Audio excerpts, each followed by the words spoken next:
I've been painting since I was a child, really. Ever since I was 5, I knew that I wanted to be an artist as an adult, and I never wavered on that decision.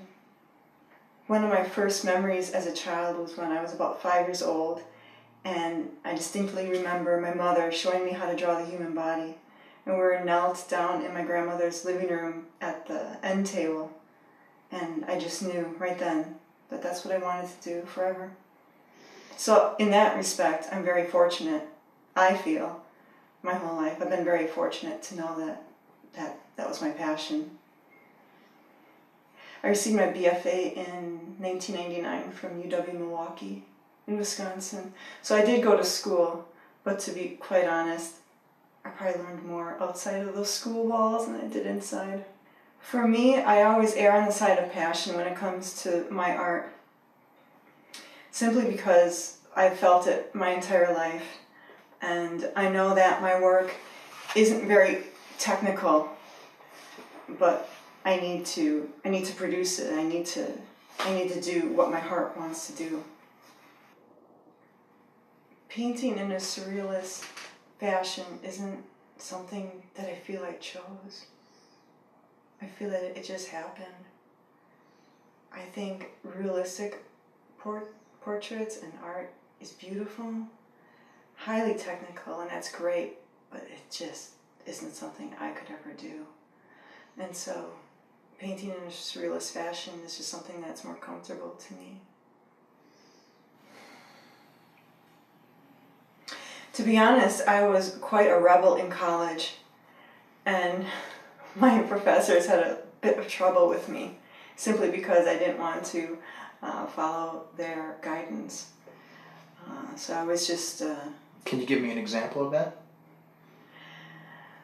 I was known in college for oil painting with my fingers, using my fingers to paint with oils, which is rather dangerous and not a very good idea at all. And I specifically remember my professor telling me not to.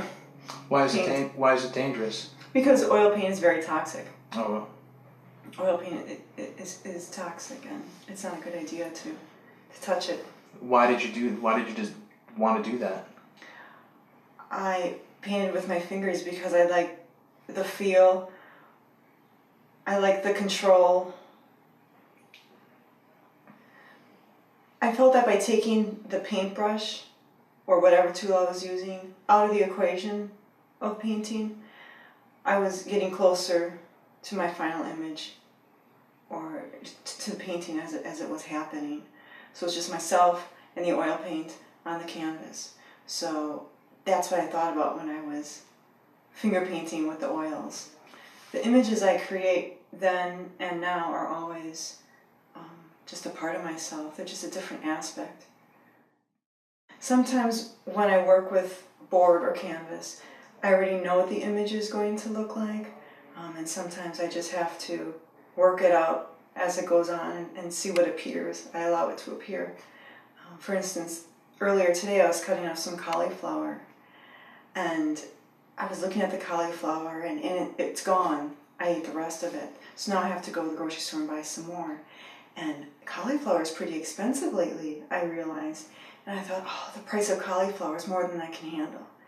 And I thought that in my head, and instantly I got this image of a human with a cauliflower head, and they have the little pieces all around them. And I said, oh, that's it.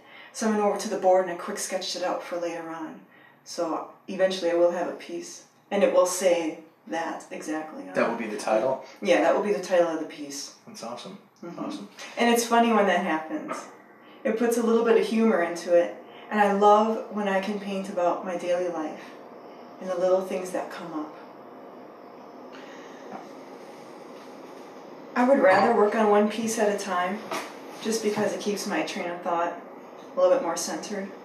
But I do find that there are moments when I do have an abundance of ideas, and I will work between a number of pieces at once. And that's okay. That's how it works. I don't feel like I have much of a say in this. I feel like the muses just shoot down into my head and make me do these things, make me create this stuff, and I feel like I don't have much control. I think I've always embraced the process of letting the muses guide me, what have you, because I think I do that in my regular life anyway. I think I kind of leave it up to the universe. You know, I throw it out there, hey, I would love to find a great parking spot. Can we make that happen? And you know what, a lot of times it does. It really does. And so with everything, I try to just throw it up there and see where it lands. You know, I mean, that's all any of us can ever do in anything in our lives, whether it's creating a painting or, you know, a relationship with someone, or, you know, even finding a parking space. Just do the best you can and just intend for the best outcome. Back in the day, I would say about 10 years ago, my thing was to apply the paint to the masonite board with paper towel. Back then I was using paper towel and cotton swabs exclusively. And I would just let go of control and move the paint around on the board until a face appeared, until I found something, and then I would bring it forward. Now that my paintings are a little bit more involved and a bit more colorful, and I do use paintbrushes now, I sometimes have an idea. I might sketch it out. I'm not huge on sketching things out because I like to keep things to chance. But I guess I apply the paint and see what happens. A lot of times I play a movie when I paint, or I listen to some talk radio and such, podcasts online, and that gets my train of thought going in a particular direction, and it seems that just inspires something, and I just go from there. My painting inspirations are Lenora Carrington, Remedios Varo, and Lenora Finney. I'm not quite sure if I said her name correctly, but they were all surrealist women around the 1950s and such. And I look at their work and I understand it completely, immediately. And I think, well, if they could do it back in 1950, and when you see their work, it's amazing that they were thinking these things back then. But I think if they can do that then, I can certainly paint what I want to say now. Right now, the theme throughout my work, I think, is to honor animals. Not only am I a pet owner, but I seem to have quite a reverence for wild animals, totem animals, as how I see them. The deer, the elephant, the polar bear are some of my totem animals that really mean a lot to me. And so I like to somehow morph the animal with a human figure and create an iconic image. I like to be able to look at a piece of art and hang it up on the wall and let it have this almost religious experience with it. And so in each piece, I think that's what I've been trying to convey recently. In terms of more recent living artists, I would have to say I'm really inspired by Fred Stonehouse and Daniel Martin Diaz. Two men who I think have great vision, and I've enjoyed their work for many, many years. The first show, technically, was in Milwaukee, Wisconsin, right after college. And that was an interesting experience. That was interesting because it was my first show, and I was very nervous, quite shy, didn't know what to say to anybody, and I got sick in the bathroom beforehand. I'll never forget my first show. In a dress. There were a lot of people at the gallery, I remember that, and the gallery owner wanted me to speak to somebody who was really interested in my work, and I choked up and I couldn't say much of anything at all. College didn't teach us that. I certainly hope they teach students that now. But back then, we weren't taught how to do the business side of being an artist. I was never offered a business class. I had no idea how to present myself at a gallery show or to gain the confidence to be able to talk to somebody. And that is something I've had to learn over time. And I've had a lot of showings since then. oftentimes people like to say that my art looks like another artist's, particular artists. I won't name them. And to be honest, it irks me. And at one point it irked me so much I stopped painting for a year. And I said, Lisa, you got to recreate something. You have to touch inside something different, because I couldn't keep going on that same path.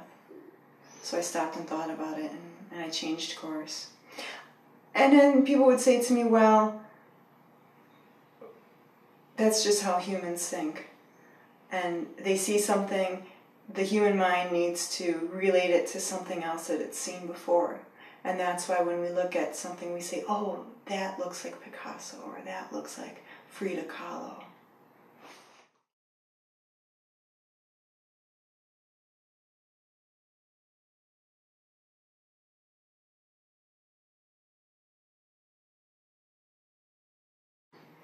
My scoliosis isn't something that I've really spoken about until recently.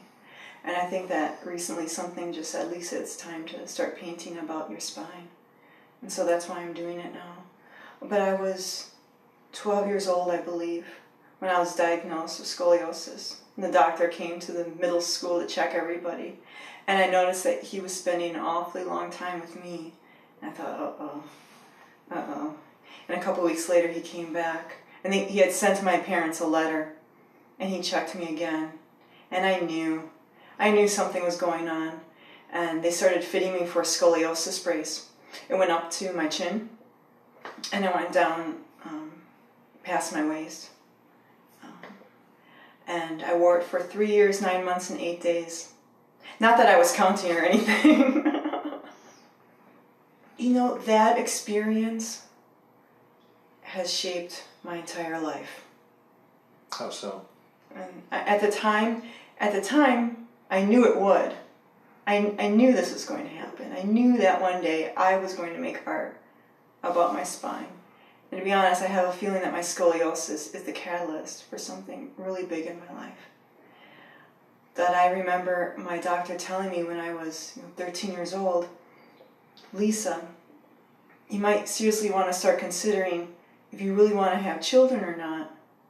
Because if you ever get pregnant, you're going to be in a body brace for at least 6 months. You'll be in bed. You won't be able to get out. And I was so young. And in that same visit, I believe it was the same visit, he said, if you don't wear this brace, you'll likely be dead by the time you're 21. And when you're a little girl,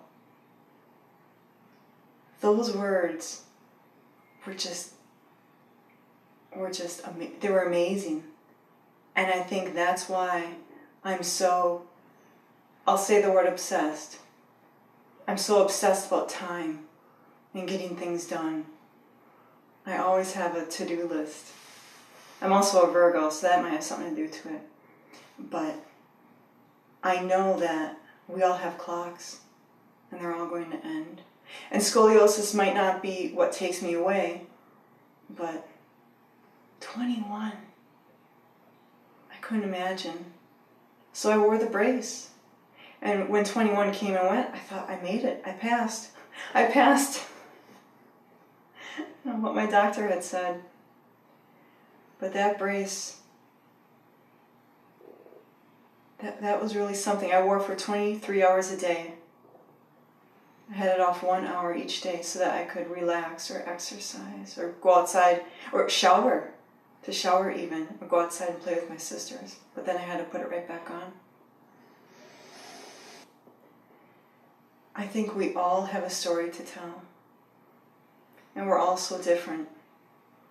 And I finally come to realize that my story is my scoliosis and my scoliosis brace. I had 2 braces actually. But I think that it's a story that you don't hear too often. Not many people have scoliosis and have to wear the brace. But it's just something that I need to paint about. What I like about the brace, the imagery about the brace, is that it's this metal and leather and plastic, and it's enclosed around the human body. And it was built to tuck me in, to keep me contained, to straighten me out. And really, it didn't work. My spine never got better, but the brace did prevent the spine from getting worse. So for that, I'm fortunate.